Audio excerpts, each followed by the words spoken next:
Terus kita nyentuh benda itu, apa proteksinya? Cuci tangan. Nah, iya. langkah ketiga pencegahan cuci tangan ini hilang dari mana-mana. Yang muncul adalah pakai hand sanitizer, sarung tangan lebih populer. Padahal kita butuh cuci tangan. Okay, and it's glad to be back on the some of few episode of the Kangkau Corner Happy Nongki. Karena Nongki yang asik cuma di sini.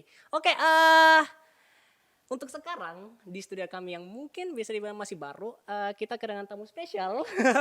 Mungkin bisa dikatakan spesial karena kebetulan kita punya dokter. A real doctor, if you know what. kita punya dokter. Please give your a round of applause of to Dokter Lily. Oke. Gimana coba?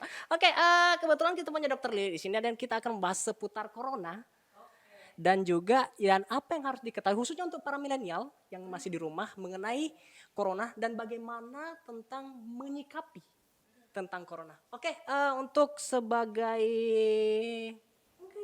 pengantar mungkin bisa diperkenalkan diri sedikit, Dok. Oh ya, hai kaum milenial sama Nongki. bunda yang mama rempong bisa dibilang. Ya, salam kenal dulu, saya Lili Ratnawati, ya panggil saja bisa Bunda Lili gitu, yang rada-rada gaptek tapi mau ngikutin teknologi ya. Dan berbobot. Ya pengen bersharing ya, terutama untuk kaum milenial supaya kita bisa bermanfaat, bisa ikut menjadi solusi dalam wabah ini, nggak hanya malah nambah-nambah berat pekerjaan Betul. pemerintah Iya. atau jadi tanggungan dari keluarga sendiri ya. Ya betul. Dan Gitu. juga Dok, kebetulan kan banyak pro kontra nih mengenai tentang social distancing.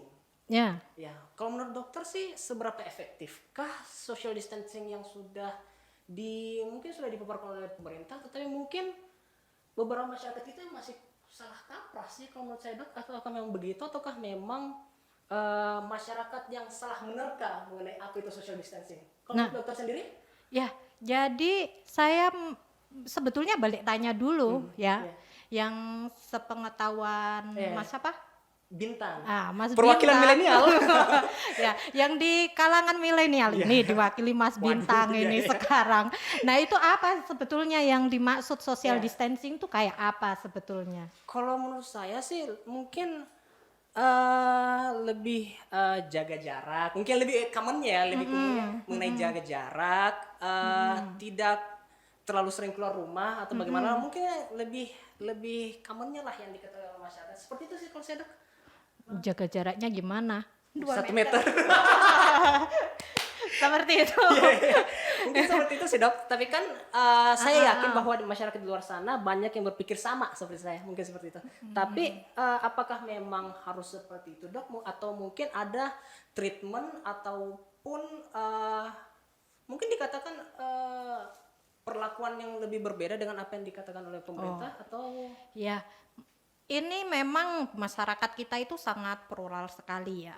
Yang kaum milenial itu ada yang sangat-sangat canggih, langsung browsing-browsing, lihat video, lihat mana selancar di dunia maya, gampang ada. Tapi ada juga yang gaptek.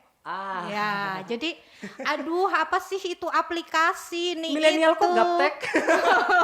Ada loh ya, karena saya juga sering berkawan dengan yang milenial. Ketika sudah sedikit ngomong bahasa Inggris, speaking gitu, langsung maksudnya apa ya, Dok? Aduh, kamu bisa bahasa Inggris? Enggak. Ya saya juga nggak bisa, jadi kita salah paham saja. Waduh. Saya ngomong salah, dirimu paham gitu. Iya, Meskipun betul, diksi betul. bahasa Inggrisnya nggak bisa, nggak cocok gitu. Nah, memang awalnya sosialisasi pertama itu nyebutnya social distancing. Social distancing, betul. Ya, social distancing itu salah satu usaha pencegahan. Nah, jadi ini berawal dari kita harus tahu dulu sebetulnya virus COVID-19 ini dia itu penularannya seperti apa. Jadi jangan sampai salah kaprah. Ini yang inti pertamanya dulu, yaitu penularan utama. Nah, ini. Jadi ada 3 jalur tiga nanti dua jalur utama penularan dan yang lainnya itu sambi-sambinya gitu. Sambi-sambi tahu nggak ya? Saya kan Jawa. Ya, yang lainnya itu masih tambahannya. Nah, yang penularan utama adalah apa? Virus corona ini keluar dari droplet. Droplet itu apa sih? Apa droplet? Droplet? Jangan sampai saya bilang droplet, oh ya ternyata apa itu ya droplet gitu. Nah, droplet itu bahasanya itu dia sejumlah kecil dari cairan. Nah, otomatis dia bentuk cairan kita nyebutnya tetesan. Tapi dia begitu kecil sampai tidak bisa terlihat. Nah, jadi itu media hidupnya si virus. Tapi nggak bisa ngelewatin masker kan dok? Tunggu dulu.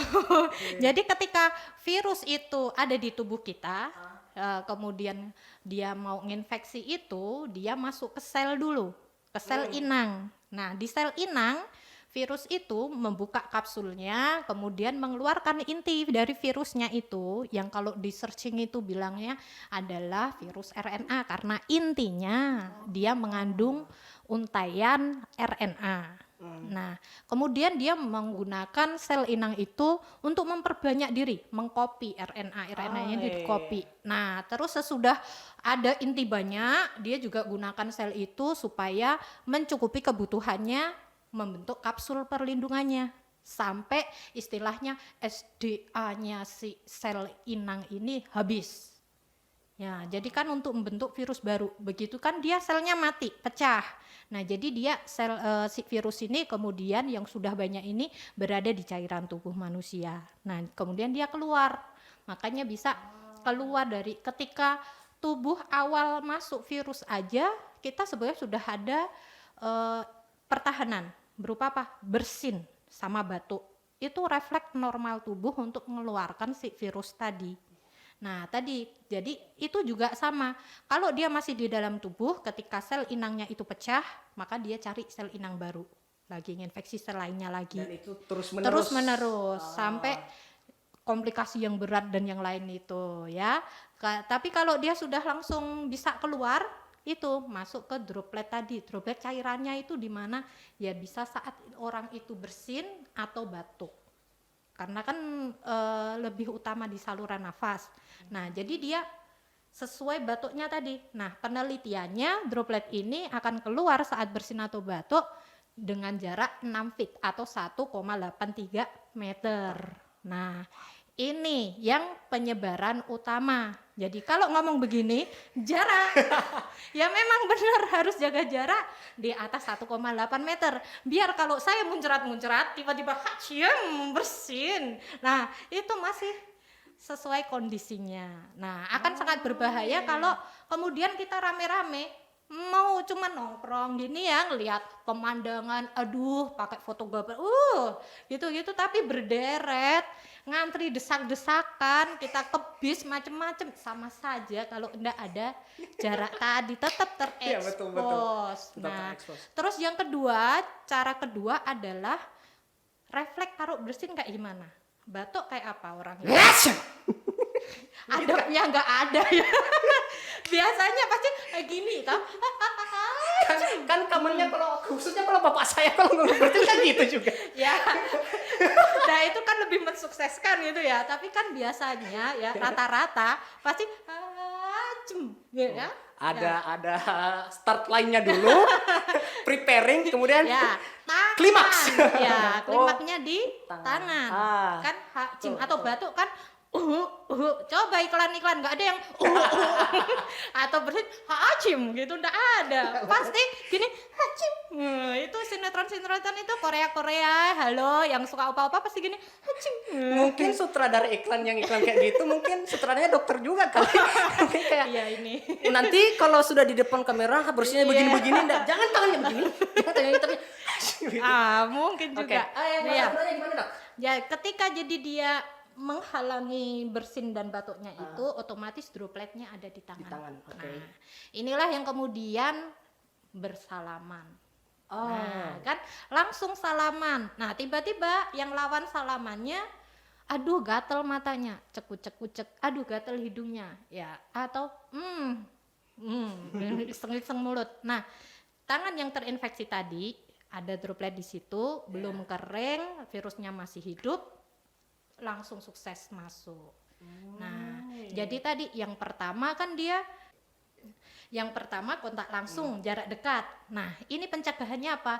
Yang tadi disebut jaga jarak, physical distancing. Oh, Fisikal sekarang. Karena apa? Pertamanya pakai social distancing. Jadi menjaga jarak, nggak boleh kumpul-kumpul, ya, nggak boleh kerumunan. Hanya saja terus di masyarakat miris karena ternyata nggak hanya raga yang terpisah, hati pun menjadi jauh. Aduh, bahkan sampai yang peribahasa yang aduh luar biasa, bersatu kita teguh, bercerai kita runtuh, itu pun diruntuhkan maknanya. Jadi ya pantaslah pada nimbun masker, nimbun apa lagi? Ada yang hand sanitizer. iya, alkohol, hand sanitizer, terus gampang sekali. Hoa kasih telur, hoa cari telur tengah malam, dimakan habis, pagi hari nggak ada, harganya naik. Dan anehnya Langsung banyak diborong. masyarakat yang kemakan. Iya betul, dan yang Di sini kita meluruskan loh guys. ya itu kan hoax ya. Itu hoax. Dan berarti tuh masalahnya berarti bukan mengenai pemaknanya, tetapi lebih kepada diksinya ya dok. Bukan untuk social distancing, tetapi physical distancing. Gitu. Ya, dari WHO-nya sebetulnya menggunakan nama physical distancing. Jadi menjaga jarak. Jadi benar-benar bukan nggak keluar rumah terus di dalam rumah rame-rame ngumpul gitu juga enggak. Tuh, Intinya maaf dok. Ya, Tenang, ini bukan corona. Untuk kru-kru di studio juga tenang, kameramen, tenang. Soalnya tenang, oke lanjut dok. Maaf. bahaya, harusnya ini dikasih apa ini, tisu ya. Jadi nanti ini pencegahan kedua, Ya, itu betul. tadi namanya. Minuman Mandi alkohol, gawat juga. Ya, jadi pencegahan kedua itu Iya. tadi, yang pertama masih soal physical distancing, jaga jarak lebih dari 1,8 meter ya. Jadi jaga jarak ya itu. Kemudian itu nggak bisa berdiri sendiri. Ya. Jadi harus ditambah dengan social solidarity. Ya. Itu yang paling penting guys. Ya, karena apa? Karena yang berjarak itu hanya fisik kita. Nah, bisa dibayangkan, misalnya kaum milenial ini sudah punya keluarga, nanggung anak-anak banyak, ada yang ditanggung banyak. Kemudian kalau kamu nggak keluar rumah, terus nggak ada keluarga yang bahan makanan yang dimakan nggak ada, milih mana? Keluar resiko mati, infeksi. Wow. Nyampe di dalam rumah diem aja juga kan nggak ada makanan muncul, mati kelaparan. Ya mana ya, ngelihat orang-orang yang kita cintai itu, istri kita, anak kita, orang tua kita, ya mending keluar, resiko sama-sama mati ini kan. Makanya ya sulit kalau enggak harus keluar. Nah, inilah pentingnya social solidarity. Jadi kita membuat mereka nyaman dengan memberikan orang-orang yang nggak mampu ini kebutuhan pokok terkait makan, bukan sekunder, keluar karena mau nyicil mobil lah, ya itu enggak masuk. Tapi ini benar-benar yang membutuhkan, kita bisa kasih bantuan. Nah juga orang yang dalam pemantauan ODP. Atau orang pasien dalam pengawasan PDP. Nah di situ dia kan butuh isolasi karantina. Nah harus ada social solidarity tadi, yang dia bisa memberi kenyamanan orang tersebut, nggak usah mikir makanannya. Nah ini bisa ada di YouTube dilihat bagaimana rumah dijadikan karantina, terus tetangganya yang kasih makanan bergantian. Oh, berarti jadi dia nggak pergi harus selalu di rumah sakit. Enggak. Oh, Nanti iya. kita bisa bicarakan sebetulnya yang isolasi mandiri, karantina mandiri seperti apa. Itu rumah yang nanti aksesnya ini akses keluar, ini akses masuk.